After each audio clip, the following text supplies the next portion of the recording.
Bonjour, je me présente. Je suis Mario Farley, chef des services des laboratoires. Aujourd'hui, j'aimerais vous faire découvrir la profession de technique d'analyse biomédicale. Ce que vous devez savoir, c'est qu'à la base, le rôle du technologiste est d'analyser les échantillons prélevés sur le patient. Notre travail est capital, car nous devons contrôler la qualité et l'exactitude de nos analyses afin d'aider les médecins à préciser leur diagnostic et donner le traitement adéquat. Vous comprendrez que le technologiste fait partie intégrante de l'équipe médicale.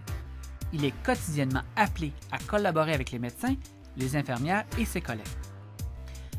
Dans un laboratoire, qu'il soit privé, pharmaceutique ou dans le réseau de la santé, le travail est très diversifié. On doit manipuler différents types d'échantillons tels le sang, l'urine, les tissus qui seront ensuite analysés par une multitude de techniques, manuelles ou automatisées. Un aspect important de notre profession, c'est l'évolution technologique. Elle nous permet, entre autres, d'analyser plusieurs échantillons simultanément et par le fait même, pouvoir répondre au volume d'activité élevé et ainsi fournir un résultat en quelques minutes.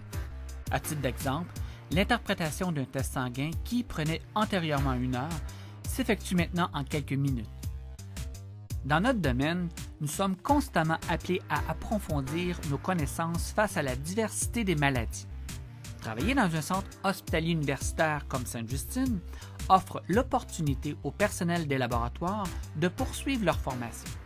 Il y a également place pour la spécialisation en raison de la complexité des cas que nous traitons. De plus, le CHU Sainte-Justine est un leader en pédiatrie. Sa notoriété internationale a amené les équipes de laboratoire à développer différentes expertises avec les groupes de recherche. Habituellement, le secteur des laboratoires est une zone interdite aux visiteurs et seulement le personnel autorisé peut y accéder.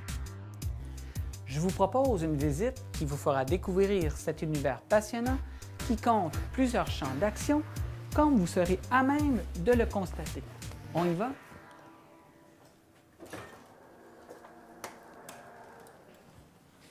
Dans le monde de la microbiologie, nous rendons visible l'invisible. Le technologiste doit identifier des bactéries ou des virus. Le travail de ce secteur est plus manuel et demande beaucoup de dextérité et d'intuition. Des conditions idéales doivent être mises en place pour favoriser la croissance des micro-organismes afin de procéder à son identification. À partir de l'identification, on pourra déterminer le meilleur antibiotique pour le patient. Maintenant, passons en pathologie.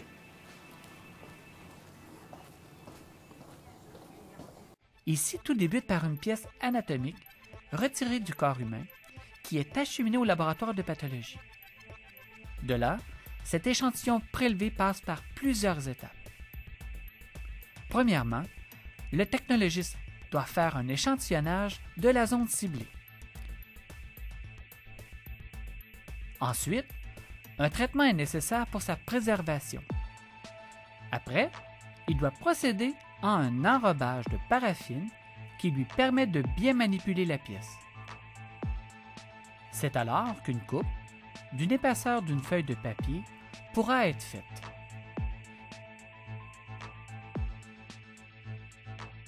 L'échantillon sera déposé sur une lame pour être coloré. Cette lame sera examinée au microscope par le pathologiste afin d'émettre un diagnostic, comme par exemple un cancer. Allons maintenant dans un secteur d'activité dynamique et très technologique, le laboratoire central.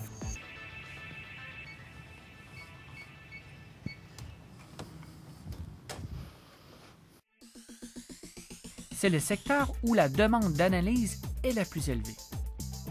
On y retrouve une gamme d'analyses chimiques, biologiques et physiologiques. Que ce soit pour détecter dans le sang la présence de drogue, une maladie comme la leucémie ou encore le taux de cholestérol. Ces paramètres ainsi analysés représentent autant d'indices permettant l'élaboration de diagnostics rapides. Ces données cruciales transmises par le laboratoire permettent à l'équipe médicale de bien prendre en charge le patient.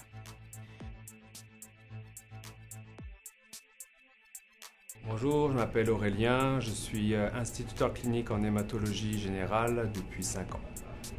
J'ai choisi de travailler en hématologie générale, premièrement parce que une partie du travail se fait au microscope. C'est toujours quelque chose qui m'avait passionné de voir les cellules directement au microscope. Ensuite, j'avais des très belles qualités au niveau d'observation, donc c'est un outil de travail qui est important au microscope. Et ensuite, en pédiatrie, on est quand même les premiers acteurs par rapport au diagnostic des leucémies. C'est quelque chose qui me passionnait aussi. Donc, c'était ces trois points-là qui m'ont amené à travailler en hématologie générale. Vous connaissez votre groupe sanguin? Savez-vous à quel point il est important? Laissez-moi vous faire découvrir la banque de sang.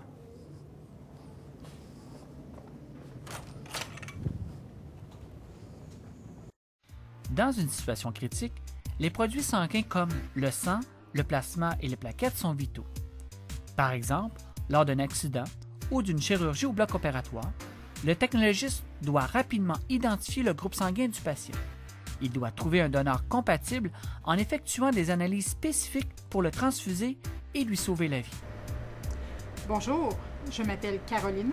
Je travaille à la Banque de sang de l'hôpital Sainte-Justine depuis maintenant 13 ans. Personnellement, j'ai choisi de travailler à la Banque de sang parce que c'est un laboratoire où on travaille beaucoup avec la réflexion, avec notre logique, et il faut maîtriser la matière. On se sent directement concerné par le patient parce que nos choix de sang, nos choix d'analyse vont déterminer la qualité de ce qu'on offre aux patients. Si le domaine vous intéresse, il y a des possibilités d'avancement. Une fois votre diplôme en technique d'analyse biomédicale complété, il y a 2 spécialisations. Une en cytologie, qui est l'analyse des cellules, et l'autre en cytogénétique, qui est l'étude des gènes humains. Voici ce qui complète notre visite des laboratoires. Nous espérons que vous avez apprécié.